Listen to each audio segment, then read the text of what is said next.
بسم اللہ بسم اللہ بسم اللہ واسعاً کھلا کشادہ، ولم یجعلہ ضیقا، اور کوئی تنگی نہیں رکھی۔ تمہیں کیوں تنگی نظر آ رہی ہے؟ کہ تم نے چلنا سیکھا نہیں۔ لوگ جٹ جہاز اڑا لیتے ہیں، ایک آدمی سائیکل بھی نہیں چلا سکتا۔ اس نے سیکھا تو جٹ جہاز سب سے مشکل ہوتا ہے اس کو اڑانا، اور سائیکل نہیں سیکھا تو نہیں چلا سکتا۔ تو ہم نے سیکھا نہیں ہے دین پہ چلنا، اور پھر ہمارا پورا ارادہ نہیں ہے کہ ہم نے ادخلوا فی السلم کافہ، پورے مسلمان نظر آؤ، پورے مسلمان بن کے چلو۔ تو اللہ کے نبی نے کہا سہل، یرید اللہ بکم الیسر، اب اللہ بھی کہتا ہے ساتھ تمہارے لیے آسانی چاہتا ہوں، ولا یرید بکم العسر، تنگی نہیں چاہتا ہوں۔ یرید اللہ ان یخفف عنکم، تمہیں ہلکا پھلکا کرنا چاہتا ہوں، تمہارے بوجھ ہٹانا چاہتا ہوں۔ ما جعل علیکم فی الدین من حرج، اس میں کوئی تنگی نہیں رکھی۔ لیکن ہمیں کیوں تنگیاں نظر آتی؟ کہ ہم نے سیکھا نہیں، ہماری ترجیحات میں آخرت نہیں ہے، جنت نہیں ہے، جہنم سے بچنا نہیں ہے، بس پاؤنڈ اور پاؤنڈ اور پاؤنڈ اور پاؤنڈ، ایک دوڑ لگی ہوئی ہے، مال کے پیچھے بھاگے جا رہے ہیں، بھاگے جا رہے ہیں، بھاگے جا رہے ہیں، اپنے آپ کا بھی ہوش نہیں۔ ہمارے ایک رشتہ دار تھے قریبی، تو وہ 82 میں پہلی دفعہ آیا تھا، تو میں ان کو ملا، میں نے کہا دور سے میرے ماموں لگتے تھے، میں نے کہا ہماری جماعت آئی ہے، آپ تشریف لائیں۔ کہنے لگے پتر مینو ویل نہیں، پنجابی سمجھتے ہو نا، پتر مینو ویل نہیں، بیٹا میں فارغ نہیں۔ اس کے بعد میں کتنے دفعہ آیا، ان کا یہی جواب ہوتا تھا، پتر مینو ویل نہیں۔ 2000 میں جب میں آیا تو ان کا خود فون آیا، بیٹا مینو آ کے مل، بیٹا مینو آ کے مل۔ تو ہیلی فیکس میں رہتے تھے، تو میں ملنے گیا تو وہ گھر میں اکیلے بیٹھے تھے۔ کہنے لگے پتر 26 سال بعد پتہ لگ گیا کہ میں نے اتنے نہیں آنا چاہیے دسی۔ ایک 6 بیڈ روم میرا گھر ہے، 6 بیڈ روم چھوٹا گھر تو نہیں ہوتا نا، آپ لوگ جانتے ہی ہیں، آپ کو تو ویسے ہی چھوٹے چھوٹے گھونسلے ہوتے ہیں، تو وہ بھی لکڑی کے ہوتے ہیں، کھڑ کھڑ کھڑ کھڑ کھڑ کھڑ دوڑ دوڑ دوڑ دوڑ دوڑ۔ تو وقت دیکھا 6 بیڈ روم گھر ہے میرا، میری ساری اولاد چلی گئی مینو چھڑ کے، اب میں کلا بیٹھا۔ تو میں پاکستان میں مجھے نمک مرچ چٹنی روٹی تو مل ہی جاتی، اب میرے پاس اتنا پیسہ ہے کہ مجھے سمجھ میں نہیں آتا کہ میں اس پیسے کو کیا کروں۔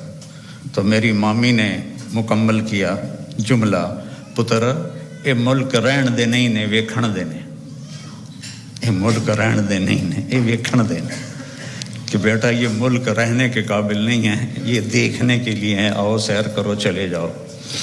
چونکہ جتنا ہم اللہ سے دور جاتے ہیں، ایسا نہیں کہ یہاں رہنا میں کوئی مشکل ہے، مشکل ہے جو اللہ سے دور ہوتا ہے وہ مدینے میں بھی مشکل میں ہوگا، اور مکے میں بھی مشکل میں ہوگا، اور یورپ میں بھی مشکل میں ہوگا، اور ایشیا میں بھی مشکل میں ہوگا، چونکہ وہ نیچرل لائف نہیں گزار رہا۔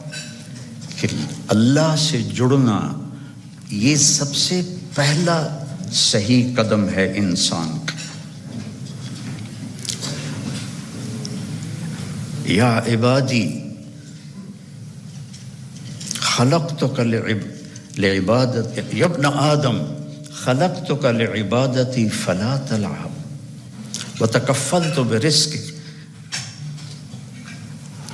خلقتک لعبادتی، میں نے تجھے اپنی عبادت کے لیے پیدا کیا، تو فلا تغفل، تو میری عبادت سے غافل نہ ہو، وتکفلت برزقک فلا تتعب، میں نے تیرے رزق کا ذمہ لے لیا ہے، اپنے آپ کو زیادہ نہ تھکا، اپنے آپ کو زیادہ نہ تھکا۔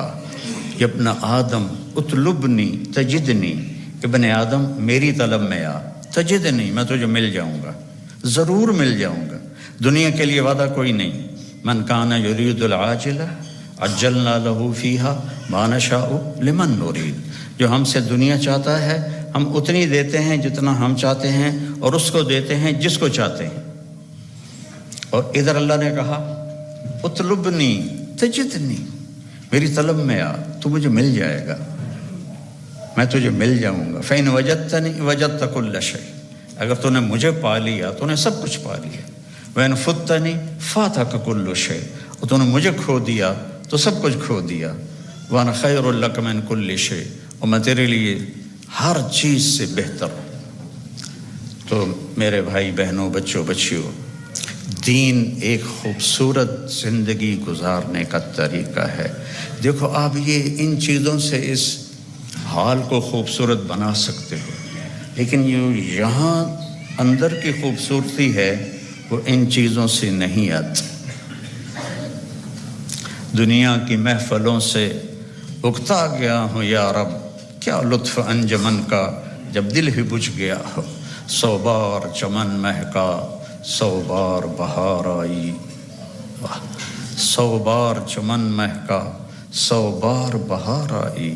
دنیا کی وہی رونق، دل کی وہی تنہائی، یہ مار دیتی ہیں اندر کے اندھیرے، اندر کی ویرانیاں. کیوں ان ملکوں میں نشہ زیادہ ہے؟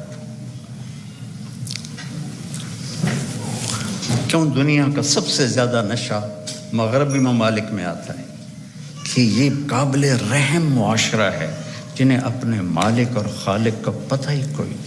انسان کمزور ہے، اسے کوئی کندھا چاہیے جس پر سر رکھ سکے. کتنا ہی اونچا اڑ جائے یہ بہت کمزور ہے، بہت کمزور ہے. تو اسے کوئی آسرا چاہیے. اپنے جیسے آسرے ڈھونڈو گے تو کوئی نہیں ملے گا. ہاں، اللہ کو اپنا آسرا بناؤ، اللہ کو اپنی امید بناؤ، اللہ کو اپنے دکھڑے سناؤ، اللہ کے آگے سر جھکاؤ، اللہ کو اپنی حاجات بتاؤ. وَأَقْرَبُ إِلَيْهِ مِنْ حَبْلِ الْوَرِيدِ، اس شہرک سے زیادہ وہ ہمارے قریب ہے. جب کسی کو اس کے گمان سے بڑھ کے دیا جائے تو وہ اچانک خوش ہوتا ہے، اچانک. تو اللہ تعالیٰ کہہ رہا ہے میں اتنا دینے والا ہوں کہ آپ کو خود پتہ نہیں، آپ بڑے خوش ہو جائیں گے. اب فیصل آباد چوک پہ گاڑی رکی میری تو ایک فقیر آ گیا، تو پیچھے میرا بیٹا بیٹھا تھا، اس نے جیب سے 100 روپیہ نکال کے دیا. میں نے کہا بیٹا اس سے دعا نہیں ملے گی. میں نے جیب سے 1000 روپیہ نکالا اور اس فقیر کو دے دیا. اللہ بھلا کرے، اللہ بھلا کرے. تو اللہ کہہ رہا ہے میرے نبی آپ کو وہ دوں گا کہ آپ کو خود نہیں پتہ. تو بھائیو، اللہ نے ہمیں محمد مصطفیٰ صلی اللہ علیہ وسلم جیسا نبی عطا فرمایا اور آپ کی شریعت کو مکمل کر دیا، آپ کی زندگی کا ہر طریقہ مکمل کر کے ہم تک پہنچا دیا. بس اس کو فالو کرنا ہے، اس کو سیکھنا ہے، اس کے مطابق زندگی کو گزارنا ہے، تو آپ کی یہ دنیا بھی بنے گی، وہ دنیا بھی بنے گی. اللہ تعالیٰ نے آپ کی زندگی چونکہ قیامت تک تھی تو ہر چیز محفوظ کر دی ہے، ہر چیز محفوظ کر دی. آپ کی چال کیسی تھی، آپ کا لباس کیسا تھا، آپ بیٹھتے کیسے تھے، آپ اٹھتے کیسے تھے، آپ بولتے کیسے تھے، ایک ایک چیز کو میرے رب نے محفوظ کر دیا ہے. سیکھو میرے بھائی بہنوں. موت کے بعد جو سب سے بڑا غم ہوگا نا انسان کو، وہ حسرت ہوگی. حسرت، حسرت ہوگی. ہائے یہ میں نے کیا کر دیا، ہائے یہ میں نے کیا کر دیا. تو اس سے پہلے کہ موت ہمیں اٹھا کے لے جائے، ہم اللہ کے محبوب کی زندگی کو اپنی زندگی بنا لیں، ان کے طریقوں کو اپنا طریقہ بنا لیں. لقد جاءکم رسول من انفسکم، ہمارے ہاں پڑھا جاتا ہے من انفسکم. اس کی ایک جو ہے روایت وہ ہے من انفسکم. میں موریتانیہ گیا تو وہاں میں نے سنا وہ من انفسکم پڑھتے تھے. تو دونوں مطالب، دونوں الفاظ میں دو خوبصورت پہلو ہیں میرے نبی کے. من انفسکم، آپ کے خاندان کو بتایا جا رہا، تم میں سے ہے، تم میں سے ہے، کوئی باہر سے نہیں آیا، اس کا حسب نسب تم سب کو معلوم ہے، اور کسی نبی کا نسب وہ آدم علیہ السلام تک نہیں جاتا، عدنان تک تو اتفاق ہے، اور ابراہیم علیہ السلام تک بخاری اور ابن اسحاق اس پر متفق ہیں، اور اس سے اگلا تورات سے لیا گیا ہے۔ تو ہر بڑے مصنف سیرت نے آپ کے نسب کو لکھا ہے آدم علیہ السلام تک۔ تو ایک دفعہ ہم نے اپنے خاندانی معلومات کے لیے ملتان کی یونین کونسل سے پرانا رجسٹر خریدا تھا، تو اس میں 1874 میں سب سے پہلے بندوبست ہوا تھا زمینوں کا، اس سے پہلے کا نہیں تھا۔ تو اس میں 19 نام میں نے دیکھے ہمارے بزرگوں کے، اور 20واں پھر میرا نام آتا تھا میرے باپ کے بعد۔ میں نے ان کو یاد کرنے کی کوشش کی کئی دفعہ، لیکن وہ میں یاد کرتا ہوں پھر مجھے بھول جاتے ہیں۔ لیکن اپنے نبی جن کا نسب آدم تک جاتا ہے، وہ مجھے اس طرح سینے پہ محفوظ ہو گیا کہ میں جب سلام پڑھنے جاتا ہوں روضہ مبارک پر، تو ہم ایک قدیم ذمہ دار خاندان سے میرا تعلق ہے، اور ہماری ایک ثقافت ہے، ایک تہذیب ہے، ہمارے مراسی ہوتے ہیں جو ہمارے باپ دادا کی پیڑھیاں جانتے ہیں، پھر آ کر ان کی جھوٹی تعریفیں کرتے ہیں، اور ان کا اور کوئی پیشہ نہیں ہوتا، صرف زبان دی کھٹی کھاندے، تو وہ پھر ہم سے پیسے بھی لے جاتے ہیں، بچوں کا علاج بھی، بچیوں کی شادیاں بھی، ٹوٹا گھر بنوانا بھی، یہ سارا کچھ میں کرتا ہوں، آج تک ان کے لیے کرتا ہوں، اور وہ جھوٹی تعریف کرتے ہیں۔ مثلا وہ پہلے کہتے ہیں دیر آباد، کبھی کسی کے دیر آباد رہیں؟ ویران ہوئے کہ نہیں ہوئے؟ سرداریاں قائم، کبھی کسی کی سرداری قائم رہی ہے؟ مٹ جاتی، لیکن پھر بھی ہم خوش ہو کے ان کو دیتے ہیں۔ تو میں نے وہاں روضہ مبارک پہ کھڑے ہو کر کہا، یا رسول اللہ، میں آپ کا میراثی بننا چاہتا ہوں، آپ کے گھر کا، خاندان کا۔ آج میں آپ کو سلام پیش کرتا ہوں، جیسے ہمارے مراثی ہیں، ان میں ایک صدیق ہے، بڑا کوڑا، بڑا مسکین۔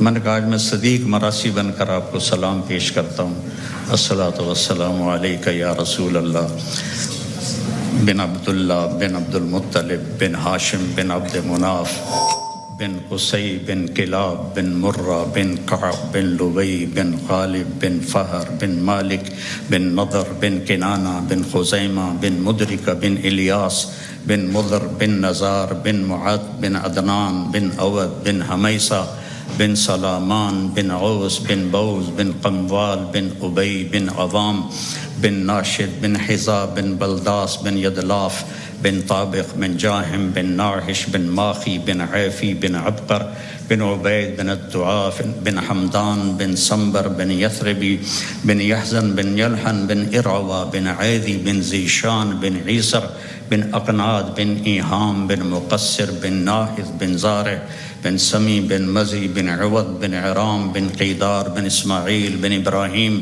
بن آذر بن ناحور بن سرود بن رعو بن فائج بن، اور اللہ تک پہنچنے کا راستہ ہے جناب رسول اللہ صلی اللہ علیہ وسلم کی مبارک زندگی، کہ اللہ نے ایک حبیب بنایا۔ صحابہ بیٹھے تھے اور کہہ رہے تھے کمال ہے بھائی، موسیٰ علیہ السلام کلیم تھے، ابراہیم خلیل تھے، عیسیٰ روح اللہ تھے، تو آپ ان کی باتیں سنتے ہوئے آ رہے تھے، تو جب آپ ان کے پاس آ کے بیٹھے تو آپ نے کہا سمعت مقالتکم ورأیت عجبکم، میں نے تمہاری بات بھی سنی، تمہاری حیرانی بھی دیکھی، تو اما ابراہیم فخلیل اللہ کما قلتم، ابراہیم واقعی خلیل ہیں، اما موسیٰ فکلیم اللہ کما قلتم، اور موسیٰ اللہ کے کلیم ہیں جیسے تم نے کہا ہے، اما عیسیٰ فروح اللہ کلمتہ القاہا الی مریم، اور عیسیٰ علیہ السلام روح اللہ ہیں، یہ بھی ٹھیک ہے، اما صاحبکم ھذا، سبحان اللہ، کیا خوبصورت، اما صاحبکم ھذا، اور تمہارا یہ ساتھی، یا نبی نہیں کہا، تمہارا یہ ساتھی فحبیب اللہ ولا فخر، میں اللہ کا حبیب ہوں اور اس میں کوئی فخر نہیں ہے۔ حبیب اللہ، حبیب کس، خلیل ہوتا ہے خلل سے، کہ مجمع میں جب آپ اندر جانا چاہیں تو ایک قدم ادھر ادھر ادھر ادھر، اس کو خلل کہتے ہیں، اور آخر کوئی جگہ ملی وہاں بیٹھ گئے۔ خلیل اس کو کہتے ہیں جس کی محبت دل کے پردوں سے گزرتے گزرتے گزرتے اندر ایک جگہ سویدہ، آخر میں ایک خاص پوائنٹ ہے، وہاں جا کے بیٹھ جائے، اسے خلیل کہتے ہیں۔ اور خلیل کے معنی میں زیادتی کا معنی نہیں ہے کہ، اور حبیب ہے حبہ سے، حبہ کہتے ہیں دانے کو۔ دانے کی صفت کیا ہے؟ ایک کاشت کرو تو 700 ہو جاتا ہے، 700 کاشت کرو تو ہر دانہ فی کل سنبلۃ مئۃ حبہ، پھر اس کو کاشت کرو تو وہ 700 اور ہو جاتا ہے۔ تو دانے کے بڑھنے کی کوئی انتہا نہیں، قیامت تک کاشت کرتے رہو، بڑھتا جائے گا۔ تو حبیب اسے کہتے ہیں جس کے محبت کی کوئی انتہا نہ ہو، کہیں کوئی لمٹ نہ ہو۔ اور خلیل اسے کہتے ہیں جو ملاقات بھی چاہتا ہو اور کچھ لینا بھی چاہتا ہو، اور حبیب اسے کہتے ہیں جو صرف ملاقات چاہتا ہو اور کچھ بھی نہ چاہتا ہو سوائے ملاقات کی، سوائے ملاقات کے، اس کے اور کوئی غرض نہ ہو، حبیب ہے، حبیب ہے۔ خلیل کہہ رہے ہیں انی ذاہب الی ربی سیہدین، میرا سفر ہے شروع، مجھے ان قریب اللہ ہدایت دے گا۔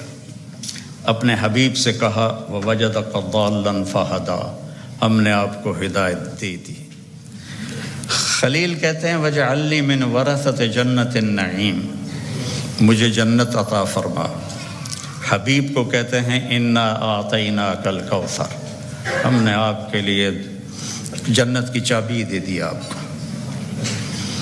خلیل کہتے ہیں وجنبنی وبنی ان نعبد الاصنام، مجھے میری اولاد کو بت پرستی سے بچا۔